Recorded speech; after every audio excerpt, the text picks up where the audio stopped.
వర్ధంతి కార్యక్రమం జరుగుతూ ఉంది. అయితే భౌతికంగా అంబేద్కర్ గారు మన మధ్యలో లేకపోయినప్పటికీ కొంచెం బాగా ఉంది. అయినా కూడా ఆయన బతికున్నటువంటి రోజులలో మరి భారతదేశంలో ఈ కుల వివక్ష విలయతాండం జరుగుతున్న రోజులలో ఆయన ఎంతగానో కులం మరి వివక్ష గురైపోయినాడు.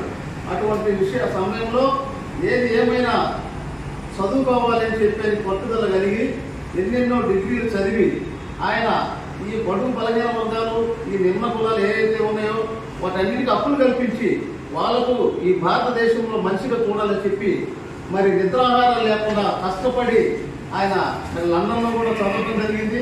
ఈ భారతదేశంలో మరి రాజ్యాంగ నిర్మాతగా మరి రాజ్యాంగంలో హక్కులు కల్పించడం జరిగింది. అయితే గతంలో భారతదేశంలో కాకపోతే 10,000 ఓట్లు 15 ఓట్లు ఉండే మొత్తం మీద. కానీ అటువంటి పరిస్థితులలో ఆయన అన్నాడు, ఒక రాముడు కడుపుకున్న రాముడు పుడతారు, ఇది కరెక్ట్ కాదు. భారతదేశంలో ఉన్నటువంటి 18 సంవత్సరాల మీద ప్రతి ఒక్క వ్యక్తికి ఓటు కావాలని చెప్పి అంబేద్కర్ ఆ ఓటు హక్కు కల్పించడానికి ఎంతగానో కృషి చేశారు.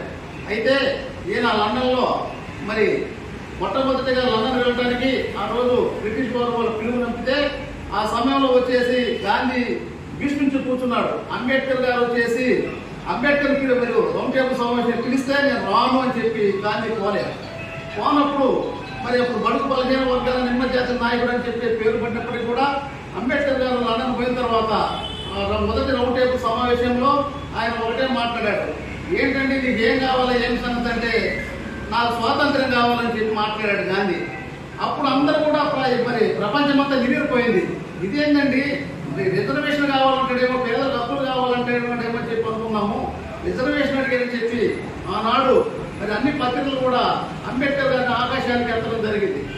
అప్పుడు ఏమన్నారంటే గాంధీ గమనించాడు, ఇదేంటి ఆ పత్రికలు ఏమన్నాయంటే మరి రకంగా భారతదేశానికి స్వాతంత్ర్యం వస్తే అది ఒక్క అంబేద్కర్ వల్ల అవుతుంది, అంబేద్కర్ దేశభక్తుడు ఆయన అని చెప్పి పేపర్లన్నీ రాసినప్పుడు గాంధీ జీర్ణించుకోలేక తర్వాత ఏం చేశాడంటే అక్కడ ఉన్న బ్రిటిష్ వాళ్ళకి రాయటం జరిగింది, అయ్యా తప్ప ఒప్ప జరిగిపోయింది, మొదటి సమావేశానికి రౌండ్ టేబుల్ పిలవలేదు, రెండో రౌండ్ టేబుల్ సమావేశానికి నన్ను పిలవండి నేను వస్తామన్న తర్వాత రెండో రౌండ్ టేబుల్ సమావేశానికి పోవడం జరిగింది. రెండో రౌండ్ టేబుల్ సమావేశానికి అక్కడికి వెళ్ళిన తర్వాత ఆ రౌండ్ టేబుల్ సమావేశంలో ఏమి కావాలో మీకు అని చెప్పి అంబేద్కర్ గారిని అడిగితే అంబేద్కర్ గారు వచ్చేసి నాకు ఓటు హక్కు కావాలన్నాడు. మొదటి రౌండ్ టేబుల్ సమావేశంలో ఏమో స్వాతంత్రం కావాలన్నాడు. ఇక్కడ ప్లేట్ ఫిరాయించి నాకు ఓటు హక్కు కావాలా, కాబట్టి ప్రతి ఒక్క భారతీయులలో 18 సంవత్సరాలు నిండినటువంటి వ్యక్తికి ఓటు హక్కు కావాలని చెప్పి మాట్లాడాడు. అదే కాకుండా ప్రత్యేక నియోజకవర్గాలు కావాలా, అంత మాత్రమే కాకుండా జనరల్ సీట్లో కూడా మా యొక్క ఓటు వేసేటువంటి విధానం కావాలని చెప్పి చెప్పడం జరిగింది.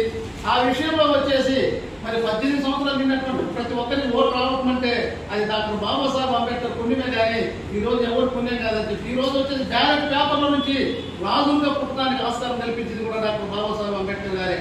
అయితే అటువంటి గొప్ప మహోన్నతమైనటువంటి వ్యక్తి ఈ రోజు మనకు మరి భారతదేశంలో మరి యొక్క బడుగు బలహీన వర్గాలందరికీ కూడా అస్పృశ్యులుగా ఉంటూ మనిషిగా మరి మృగం కంటే బలం మరి ఎంతో నీచంగా బ్రతుకుతున్నటువంటి వాళ్లకు రాజ్యాంగంలో ఆర్టికల్ 17 ప్రకారంగా మరి ఆయన వచ్చేసి అస్పృశ్యత అంటరాంతనం అని నేరం అని చెప్పి చెప్పడం కూడా జరిగింది. ఈ రోజు పరిస్థితి ఎక్కడ చూసినా కూడా దళితుల మీద దాడులు జరుగుతూ ఉన్నాయి. ఈరోజు బీజేపీ వచ్చేసి అంబేద్కర్ గారిని అవమానిస్తూ ఉంది. ఎక్కడ చూసినా మరి ఏదైతే బూర్జో పార్టీలు ఉన్నాయో ఈ పార్టీలన్నీ కూడా ఈ బడుగు బలహీన వర్గాన్ని అనుమతిస్తూ మరి వారికి వచ్చేటువంటి హక్కును హరిస్తూ మరి ఎంతగానో చేస్తూ ఉన్నాయి.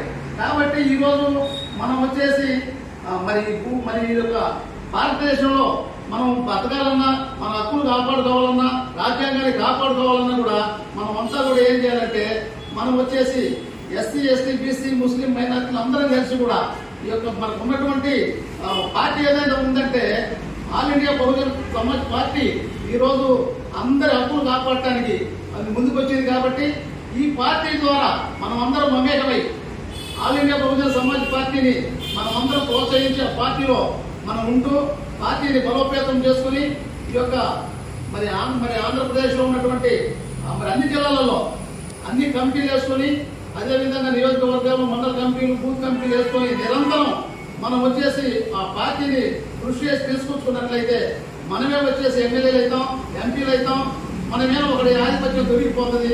అప్పుడు మనకు ఉన్నటువంటి డిస్క్రిమినేషన్ ఏదైతే ఉందో క్యాస్ట్ అది కూడా తొలగిపోతుంది. అన్నీ కూడా తొలగిపోతాయి. తర్వాత ఆర్థికంగా బలపడతాం, రాజకీయంగా బలపడతాం, సామాజికంగా బలపడతాం. ఇవన్నీ కూడా మనం బలపడాలంటే రాజ్యాధికారం ఒకటే మార్గము. ఎందుకంటే మరి మాస్టర్కి ఎప్పుడో చెప్పాడు అంబేద్కర్ గారు. కాబట్టి రాజ్యాధికారమే మాస్టర్కి. బట్టి ఆ రాజ్యాధికారం లేకపోతే ఎన్ని సంవత్సరాలు గడిచినా ఇక్కడే ఉంటారు. దాదాపు 77 సంవత్సరాలు గడిచినా కూడా మనలో మార్పు రావడం లేదు. కారణం ఏంటంటే రాజ్యాధికారం లేదు. కారణం ఏంటంటే ఏ కులాలు అయితే రాజ్యాధికారానికి రావో కులాలు అంతరించిపోతాయి. కాబట్టి ఇంకా ఎన్ని సంవత్సరాలు ఉన్న రాజ్యాధికారం రాకపోతే మన బ్రతుకులు ఎట్టే పోతాయి. కాబట్టి ఏదైతే డాక్టర్ బాబాసాహెబ్ అంబేద్కర్ చెప్పారో ఆ రాజ్యాధికారం వైపు మనం అడుగులేయాలి. మనం అంత ఐక్యంగా ఉండాలి. పోరాటం చేసి రాజ్యాధికారం సాధించుకున్నప్పుడు మనకు అన్ని విషయాలలో మరి బలోపేతమవుతాం. మనుషులుగా మనల్ని ఎవరు కూడా మరి మన మీద దాడులు చేయడానికి రాదు.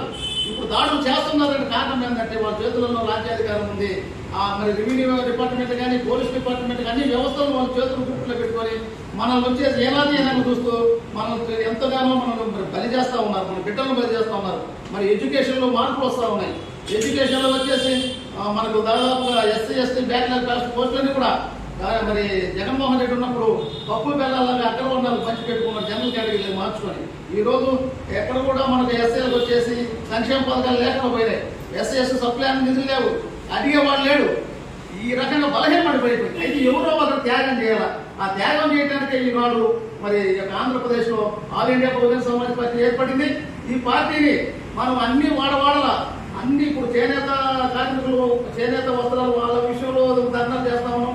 వాళ్ళకి అదేవిధంగా మరి కస్తవాళ్ళ విషయంలో కావచ్చు, ముస్లిం వాళ్ళ విషయంలో కావచ్చు, అన్ని కులాలను గ్యాదర్ చేస్తూ ఇది జరిగిన అన్యాయాన్ని చెప్పుకుంటూ ఇంతకాలం మనం ఏం జరుగుతూనే ఉన్న దాంట్లో ఈయన అరికట్టుకోవాలన్నా మన బ్రతుకులు బాధపడాలన్నా మనం అంతా కలిసి ఆల్ ఇండియా బహుజన సమాజ్ పార్టీని ముందుకు తీసుకుపోదాం. పార్టీని గెలిపించుకుందాం. మన బ్రతుకులు బాగా చేసుకుందామని మనం అంతా అయితే ఒక టైం నాడే మన బ్రతుకులు బాగుపడతాయి. అంబేద్కర్ కాల సహకారం తెలియజేస్తూ ముగిస్తున్నాను. జై భీమ్.